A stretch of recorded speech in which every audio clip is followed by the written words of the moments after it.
देखिए जरा, मैं दिखाता हूं आसिफ, इसलिए मैंने जिक्र किया था, मैं जरा दर्शकों को ही दिखा देता हूं।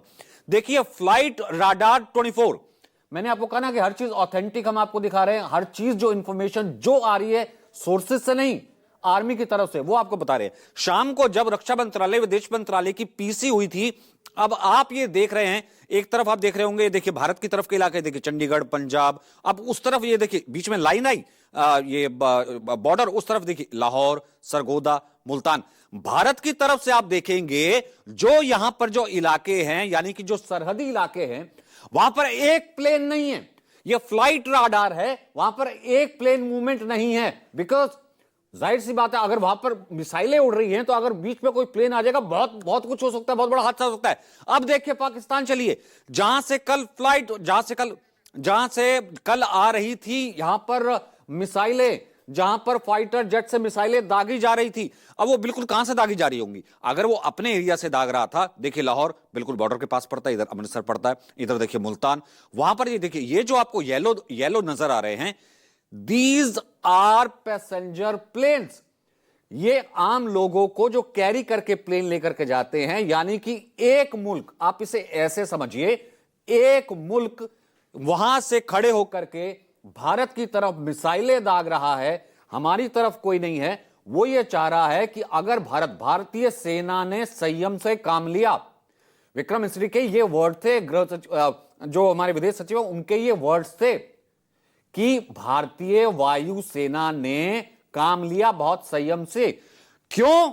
ये देखिए क्यों, इसलिए वो चाहता था कि भारत जो है अपना आपा खोए, अपने आपा खोने के बाद हमारी मिसाइलों का जवाब दे। वो जानता था उसकी मिसाइल टारगेट पर लगेगी नहीं, अगर जवाब दे तो वहां पर वो जो विमान उड़ रहे हैं, जो फ्लाइट राडार का मैप है, तो जिस तरीके से इस मैप के ऊपर प्लेन दिख रहे हैं, अब यहां देखिए, यहां पर हजारों लोग सफर कर रहे होंगे, मासूम लोग हैं, हजारों लोग सफर कर रहे होंगे। उसने अपना एयर स्पेस ही नहीं बंद किया, उसने एयर स्पेस बंद नहीं किया, प्लेन उड़ाता रहा और ये कहीं ना कहीं उकसावा करता रहा कि हम दागे जा रहे हैं, दागे जा रहे हैं, दागे जा रहे हैं। 36 जगह पर उसने दाग दिए कि हम मिसाइलें दागे जा रहे हैं, कि एक का तो जवाब देगा भारत, एक का भी अगर जवाब दे देता, हमने देना नहीं था, जाहिर सी बात है, हमारी सेना प्रोफेशनल वायुसेना वो जानती है, लेकिन वो उकसाता रहा, उकसाता रहा, उकसाता रहा, रात भर ये यही करता रहा, ताकि एक भी आए, किसी को हिट हो, भले कितने भी मरे, किसी भी नेशन के हों, अपने हों, पराए हों, कोई भी मरे, उनको वहां की सेना ढाल बना रही थी कि कोई भी मरे, आकर के नीचे गिरे, फिर हम ये कह देंगे कि देखिए उन्होंने मिसाइल मारा था और यहां पर जो है यात्री विमान को वो कर दिया। बल्कि ये अंतरराष्ट्रीय जो नियम होता है युद्ध का, इमरजेंसी का, ये उसका भी उल्लंघन है। ये एब्सोल्युटली जिसे कहते हैं कि ये टोटल उल्लंघन है, ये क्राइम है, ये टोटल क्राइम आता है। लेकिन पाकिस्तान किसी भी हद तक जा रहा है, और जिसे कहते हैं कि अब सबसे नीचे तक लो। अब यहां पर अपने हो, अपने हैं, पराए हैं, कोई मरे, कोई जिए, कोई परवाह नहीं, वो दागता चला गया। संजीव त्रिवेदी मेरे साथ मौजूद है, मेरे सहयोगी। कल हम संजीव इसका जिक्र भी कर रहे थे हम, क्योंकि अब ये दिखा रहे हैं, आज शाम को ये ऑफिशियल आधिकारिक तौर पर पूरी दुनिया के सामने ये नक्शा रखा गया राडार का। इधर फ्लाइट्स उड़ रही थी, यात्री सफर कर रहे थे, वो मार रहा था, इधर उसको पता था कि मेरी मिसाइल से कुछ होगा नहीं, एक मिसाइल तो कम से कम भारत दाग दे, कोई मरे, कितने मरे, कोई दिक्कत नहीं, ढाल उनको बना रहा था। ये ऐसा लो, ये ऐसी कंट्री कल ये ऐसा काम कर रहा था। जहां देखिए, ये एक नई तकनीक इजाद की है पाकिस्तान, इसके पहले इस तरह से नहीं किया करता था। लेकिन आज जो जानकारी दी गई उसके अनुसार यही बताया गया, जो ब्रीफिंग हुई थी विदेश मंत्रालय में, और उसमें ये बताया गया कि कल दम्माम से चल करके लाहौर जो एक एयरबस 320 चला रहे थे, वो एक फ्लाइट थी, पैसेंजर प्लेन, वो यात्रियों को लेकर दम्माम से लाहौर आ रही थी, और जो इंडिया पाकिस्तान का जो वेस्टर्न बॉर्डर है उसके अलोंग वो बहुत देर तक फ्लाई करता है, और उसके बाद वो लाहौर में लैंड करता है। और वहाँ के एटीसी ने उनको जानकारी नहीं दी कि आपको इस एयर स्पेस में वर्जित है, आपको आना ही नहीं है। उन्हें डायरेक्ट करते गए, उन्हें गाइड करते गए और लाहौर बाकायदा उनको लैंड करा दिया। आप ये सोचिए कि अगर हम बहुत ज़्यादा सक्रिय होकर के और प्रत्युत्तर देना शुरू करते, क्योंकि आप जानते हैं आज बताया गया है कि करीब 300-400 ड्रोन मारे गए थे पाकिस्तान की तरफ से, और वो पूरा का पूरा वेस्टर्न बॉर्डर से लेकर के यूं कह लीजिए कि लेह से लेकर के सर क्रीक तक मारा गया था। तो आप सोचिए कि कितना बड़ा एक्सपेंस है ये, और इतनी बड़ी ज्योग्राफी में अगर मान लीजिए गलती से भी किसी ड्रोन के जद में आ जाता ये हवाई जहाज, तो कितना बड़ा नुकसान हो जाता। वो धैर्य से काम लिया भारतीयों ने, और उसका नतीजा ये हुआ कि एक बहुत बड़े अपयश से बचे।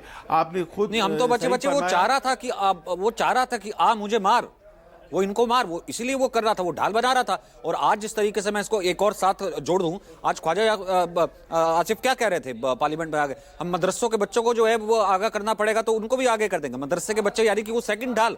अब वो फौज कर क्या रही है, कल वो सरेआम जो है इस तरीके से, तो भारत ने जान बचाई है कहीं ना कहीं। बिल्कुल इर्रेस्पॉन्सिबल बिहेवियर है। अभी भी देखिए थोड़ी देर पहले क्या हुआ, लगातार बस यूं ड्रोन छोड़े चले जा रहे हैं, और ऐसा लग रहा है कि मस्ती में आकर के कुछ ड्रोन चलाए चले जा रहे हैं। न कोई उसकी वो कह लें कि स्ट्रेटेजिक ज़रूरत है, न उसमें कोई बहुत से ड्रोन तो बस ना इसमें कोई बम है, ना उसमें कोई वो है, वो ऊपर ही फुस हुए चले जा रहे हैं, वो स्पाई भी नहीं कर पा रहे हैं, वो नीचे तक भी नहीं आ पा रहे हैं। जी हाँ, हमारा जो S-400 जो हमारा एंटी ड्रोन सिस्टम है उसको एग्जॉस्ट करना चाहते हैं, वो तरीका उन्होंने अपनाया है। तो ये वॉरफेयर का एक नया तरीका इजाद किया है पाकिस्तान ने, और आने वाले दिनों में इसी तरह से डील करना पड़ेगा। स्ट्रैटेजी में बदलाव है, जिसमें कि अब वो कन्वेंशनल तरीके से भारत के खिलाफ नहीं उतरेंगे, बल्कि उनकी ताकत कम है तो किस तरह से इरिटेट कर सकते हैं वो भारतीय फौज को, इसके तरीके वो इजाद करेंगे। और ये हवाई जहाज वाली बात उसी में से एक है। जी जाहिर सी बात है, हवाई जहाज की बात उसी में से एक है, यहाँ पर यात्रियों को ढाल बनाना उसी में से एक है। आज विदेशी मीडिया को लेकर के प्रेस कॉन्फ्रेंस वहाँ पर कर रहे थे कि देखिए जी हमने यहाँ पुंछ उड़ा दिया, ये उड़ा दिया, और फलाना एयरबेस पे भी वो कर दिया, क्योंकि हम तो सिर्फ जो है जवाब दे रहे हैं। मतलब आप अंदाजा लगाइए संजीव, हम कई बार इस बात का न्यूज़ रूम में बैठ के जिक्र कर रहे हैं, एक मुल्क युद्ध थोपने पर इस तरीके से आबादा है क्योंकि उसको टेररिस्ट हेडक्वार्टर्स में वो मसूद अजहर और हाफिज सईद और ये असगर और ये तमाम उन लोगों को सेव करना है। देखिए खींच है दरअसल, और ये खींच इसीलिए है सचिन, क्योंकि जो बड़ी कार्रवाई हुई है हमारी तरफ से, और जो एस्केलेशन एक तरह से कहिए 22 अप्रैल को हुई थी, जैसा कि सरकार बताती है हमारी कि पहला एस्केलेशन 22 अप्रैल को हुआ था, और उसका प्रत्युत्तर दिया गया था जब 9 ठिकानों पर हमने मारे थे उन्हें और सारा ख़त्म कर दिया था उनका इंफ्रास्ट्रक्चर।